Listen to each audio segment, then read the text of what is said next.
Another edition of Chicago Sports Overtime here on Fox Chicago. Tina Nguyen with you, and after beating the Eagles 24-15 on Black Friday, the Bears have now rattled off 5 straight victories. They are now the #1 seed in the NFC. It's been 19 years since the Bears were the 1 seed in the NFC late in the season. We welcome in former NFL exec and current NFL Network analyst Marc Ross here. Marc, you've worked with the Eagles, Bills, spent 11 seasons with the Giants, won 2 Super Bowls with the organization. Be honest with me. Did you have the Bears being the #1 seed here entering the month of December? Absolutely not. Look, I knew the division would be tough there. I thought the Bears would have a resurgence. Thought Ben Johnson would just elevate Caleb Williams' game, but I did not have him at this point. Thought they would push for a playoff berth there, but of course, as y'all have seen there, I mean, they've been so resilient. I mean, tough-minded team. Ben Johnson has really instilled a different mentality, a winner's mentality there in Chicago so far. Real quick, though, before we get deep into Ben Johnson, this offense and this team, when you look at the NFC playoff picture right now, if the playoffs were to start today, right, the Bears would have the first round playoff bye. But realistically, Marc, this could all drastically shift even next week. Niners are 9-4. That's only a half game separation from the Bears. This is such a tight race here. Yeah, it's so cramped up there, and it's legitimate teams. You know, it's teams with winning records. You know, for the most part, there's not a 6-5 as we've seen in certain years winning a division. I mean, there's going to be a good team that gets left out of the playoffs. So there's going to be a fun final 5 weeks of the season because a lot of the matchups of teams, Chicago playing Green Bay twice, and you know the interdivision games that we're going to see is going to determine a lot. So I would guarantee the way it's looking right now, it's not going to be in week 18. Yeah, no doubt about that. I was going to say, how important are these next few weeks, especially for the Bears? Because again, they played the Packers not once, but twice in 3 weeks here. Yeah, of course, and that's the standard. That's the matchup there, and especially with the Packers 3-0 in the division already, and Detroit's kind of falling behind there. A few weeks ago, it was like looking like they were the best team in the division, and now they're in third. So it'll be a lot of fun because they do play each other, and that's the standard. And I think it'll come down to a tiebreaker. So of course, all these divisional games will play a lot of importance. All the conference games will play a lot of importance with each team playing each other down the stretch. All right, let's get into all of this because Ben Johnson and what he has done here in Chicago. They went 12 games in, they're 9-3, 5 straight wins. They started this season out 0-2, Marc. What have you seen from Ben Johnson and the way he's turned things around here in Chicago? What's impressed you the most? Yeah, and it's, you know, of course, when Ben Johnson came in, everybody thought with all these offensive playmakers that the Bears have and Caleb Williams that it would be kind of Detroit the same there where the offense is prolific, the defense kind of hangs in, and it's been the reverse. And that's what's really been most impressive is that the offense has had their struggles. They've gotten the run game going. Of course, that's led to the resurgence. But, of course, it's been the opportunistic defense where, let's just be honest, they've been winning a lot of ugly games. But the mindset to win those games that Ben Johnson has put in 6-1 and 1-score games, that's something that great head coaches do is that, okay, I'm an offensive coach, but my team is winning as a team. My team is winning, creating turnovers on defense. My team is winning with big special teams plays, and my team is winning by being tough down the stretch in the fourth quarter and making plays when we have to make them. You mentioned Ben Johnson, 6-1 in 1-score games. I want to ask you, what have you seen from Ben when it comes to how he's the play caller that he is here in Chicago? Because I feel like he makes such second half adjustments. He's so well at that, right? When it comes to seeing the defense, countering it too, and you look at some of those close games, he's put this team in a position to win those games. But what are you seeing from him as a play caller here? Well, he's leaning into his strengths, and that's not, hey, Caleb. Of course, he came there not to save Caleb, but to make Caleb a lot better. First pick in the draft, you think, well, we'll do everything possible to run everything through him. But he's like, nope, I have, you know, a top 2-3 running back duo in the league with Swift and Benungai, who's been a complete revelation, and leaning into those guys. Like, okay, this is the way to win. You know, Caleb still is a little bit inconsistent, has his ups and downs. You know, that 58% completion percentage hasn't come back to hurt him right now, but maybe against better teams in the playoffs, he's got to be better than that. But, you know, Ben Johnson has focused on this is what we do well. I'm going to lean into this, and then we'll make plays in the pass game when need be. How have you seen Ben Johnson really elevate Caleb Williams so far this season?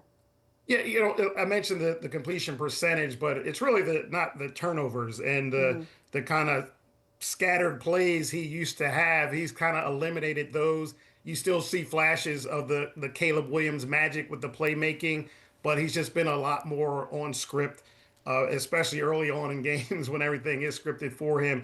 And then later on, okay, let me work my magic with some playmaking. So just the more consistency, and I think there is still a lot more that he'll bring maybe next year, maybe Mhm. down the stretch, we'll see. But there's still a lot more to Caleb Williams game that he can grow. All right, so coming into this game against the Eagles, everybody was talking about how this is going to be the Bears' toughest challenge yet. Well, they went into Philly, they got a win, they've won 9 out of their last 10. What did this team prove to you on Friday? Of course, that was the game because in their comeback wins, and a lot of those were, as I mentioned, ugly wins against bad teams. So it was kind of, well, okay, they're just a mediocre team beating some bad teams, but you go into Philly and beat the defending champs there, despite the Eagles' struggles. That was a legit victory for Chicago and put them on the map of for the NFL. Like, yep, maybe they are legit. Now they can't rest on that. They've got some tough games. Of course, we mentioned Green Bay twice. They've got Detroit and they got the 49ers. So the road is not easy in the last five. Cleveland should be a layup for them. But four of the last five, this is where they really have to prove it and hold on to the division lead, hold on to that one seed. So if they get it and they get in and they're still one, they've completely earned it. So after the bye week, I feel like one of the things we've seen here in Chicago, right? The guys up front really building more, gelling more together. Ryan Poles in the offseason really invested in the interior of the offensive line. That's certainly paying off. And you just saw this this Friday in Philly, right? The rushing attack with Kyle Monangai, DeAndre Swift. How have the Bears been able to be so effective on the ground, Mark? Well, as you mentioned, I thought that was a fantastic job in the offseason with the Joe Tooney trade and signing the other guys up front. So, Ben Johnson, I mentioned, when you get a new coach, they're used to doing things the way where they were. And in Detroit, the foundation was that O line. So that was his first set of business. Let me get this O line right. And then from there, everything flows. And, they're so effective because number one, the backs are fantastic. Swift and Monangai are excellent backs, but the physical mentality, the physicalness of the Bears team is really their calling card, set by the tone by Ben Johnson. And they're physical on both sides of the ball. They're opportunistic on both sides of the ball. So when you have that mentality that we're just going to gash you and run at you, we saw it last night with Buffalo, with Pittsburgh, like we're just going to beat you up and we're going to keep beating you up. That's really been Ben Johnson's mentality with this Bears team. Mark, correct me if I'm wrong, but you were at one point, right, the youngest scout in the NFL? Youngest scouting director. Yeah, Youngest scouting college director. scouting director when I was with the Eagles. Yeah. Yes. Okay, Yeah. so talk to me about this Bears rookie class. I mean, what have you seen from a Luther Burden, from a Colston Loveland, and Kyle Monangai? And even, too, we saw Ozzie Trapillo against the Yeah. Eagles' second straight game where he was in there at left tackle. Yeah, he's gotten in there, and of course, Monangai, despite being a seventh round pick, has been the headliner, over top of the first round and second round guy. And of course, Colston Loveland, I thought at the time, I thought Tyler Warren was the best tight end coming out, and it was a little bit of a surprise. And of course, he started hot, but now Colston Loveland's kind of working his way into the offense, and Luther Burden working his way in the offense with certain plays that it seemed are designed specifically for him. So they've been good. But again, I think there's a lot more to grow in the pass game with Caleb and those rookies, and let Monangai just keep working and doing his thing to say, you know what, I'm all rookie team at this point. Oh, yeah. I mean, I love the way 2-5 runs. Okay, want to round it out with some final questions for you, but especially with the NFC North, what do you think is going to happen here in these final in these final weeks? Yeah, it's I think there'll be some movement, and for Chicago, just those games, they're just so, four of the five are just tough games. Yeah. You think if they could just go 3-2 or 2-3, they'll make the playoffs. But just looking at Green Bay's path, to me, it's a little bit easier, and I think they may edge them out for a game or come down to a tiebreaker that they'll edge the Bears out. I think Detroit is just a little bit too far out of it for now. So I think there may be a flip at the top, but I think Chicago will be in the playoffs for sure, get a wild card for sure. And for them, as I keep mentioning, like they have their strengths. They can run the ball, they can turn the ball over, but can they win games if they don't do that? That Ravens game a few weeks ago when Tyler Huntley was playing for the Ravens, they couldn't create turnovers.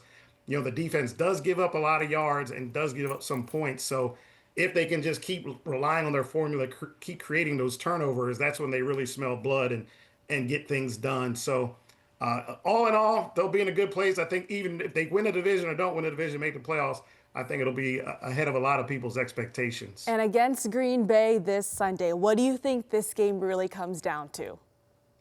Again, can they turn the ball over? Green Bay protects the ball. Jordan Love and that defense, I think at their best, they may be one or two most balanced teams where they have a prolific offense, can go score 30 on you at any point, in a defense that can shut you down. So it'll be incumbent on the Bears to lean into their formula, control the ball, and create turnovers. And Green Bay has shown lapses against a team like the Browns, where they lost that game, where the Browns defense really held them in check, made Jordan Love turn the ball over, and they controlled the ball. So again, keep doing what they're doing. Turn the ball over, run the ball. Caleb, you got to make spectacular plays when needed. And defensively, against Micah Parsons in this Green Bay defense, Micah Parsons, I believe, 12.5 sacks so far this season. He's not a guy that's stationary. They like to move him there on the defensive line. What's going to be key there?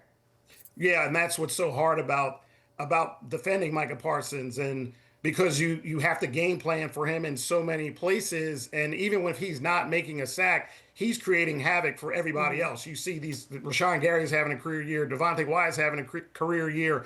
All these other players are having career years just because of the presence of Micah Parsons. So it's never easy to game plan against him, and even if you do, he can just completely take over like we saw on Thanksgiving. So yeah, it'll be extra hours of preparation and extra hours of practice here trying to get right against Micah. Can I ask you for your prediction on this game? Who do you think is going to win? Don't put me on the spot, Tina. Oh! Don't do that. They'll split. They'll split. How about that? They'll win. They'll lose this one in Green Bay, and then come back at home and win one in Soldier Field. All right. Marc Ross of the NFL Network, thank you so much for your time. We appreciate it here. My pleasure.